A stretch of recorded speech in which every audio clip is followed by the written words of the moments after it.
June 23, 1972, President Nixon signed Title IX into law, prohibiting sex discrimination in educational institutions that receive federal funding. Every Thursday night at 10 o'clock leading up to the 50th anniversary of the law's passing, we're honoring the trailblazers of women's sports in Kansas.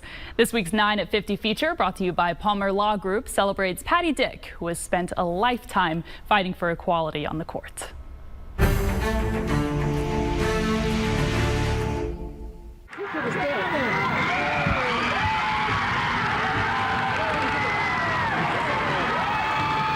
Patty Dick was in 6th grade when she noticed the boys got to play basketball at lunchtime. And I wondered why girls didn't get to play. So I went to Mr. Lundgren, who was our principal, and asked him why girls didn't get to play. And he said, well, you can play, you organize it, and you can play it during lunchtime. And I thought at that time, wow, that was easy. Little did she know, it was the beginning of a lifelong fight. Patty graduated from Highland Park High School in 1967, where the only sport for girls was gymnastics. So I guess as long as you were tiny and pretty, then you got to compete. But that left a lot of us out. She enrolled at Washburn that fall. All they offered for women were field hockey play days. But the storm was brewing as women demanded more opportunities to play college sports. Things were going pretty fast in those years. We played volleyball my sophomore year, and so we had field hockey and volleyball. And my junior year, they added basketball and softball. It was awesome to play, but the battle was ahead. Washburn's women's teams had far fewer resources than their male counterparts. Even though we didn't have uniforms, we didn't have facilities, our coaches were not prepared to coach because this was all new to them too. Had no scholarships. We had to pay for our meals on road trips. We had to drive the car to road trips, and we loved every minute of it. The Association for Intercollegiate Athletics for Women, or the AIAW, was founded in 1971 to govern collegiate women's athletics. Patty joined an AIAW student group. They wrote letters to congressmen and President Nixon's Health, Education, and Welfare Secretary demanding more accountability in Title IX compliance. Coaches wanted to keep us separated from the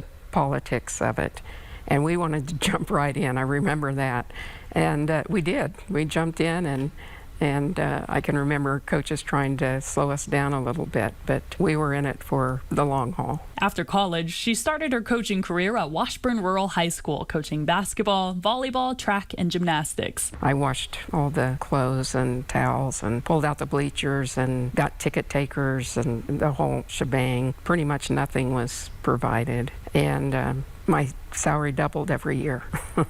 From 0 to 0. In 1977, she accepted the head basketball coaching job at her alma mater. We had no scholarships. Facilities was a problem again, and just pretty much the same things at the high school level because Title IX had no teeth. It took 6 more years before Patty offered her first full-ride scholarship to a player. Things really moved slowly, and we really weren't looked on as a real positive force. We were kind of nagging women, I guess. By the mid-90s, she was up to 12 scholarships and seeing other changes. We got an increase in our recruiting budget. We alternated practice times and alternated gyms, so we got to practice in Lee Arena where we played and not exclusively in Whiting. So those were pretty major changes. Patty retired from Washburn in 2000 with equal pay to the men's coach. She coached 5 of her last 10 teams to the NCAA tournament with trips to the Elite 8 and the Final Four, a stark difference from her playing days pre-Title IX. If we didn't have 10 players, we practiced against chairs. We set out chairs and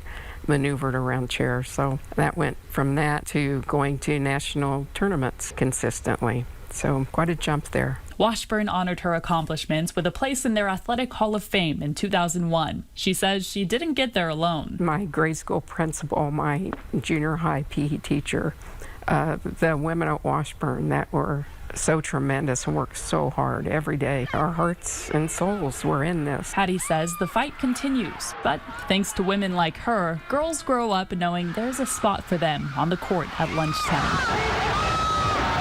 Don't hold back, and you have to have courage. You really have to be courageous and keep fighting for what's right. Equal rights under the law.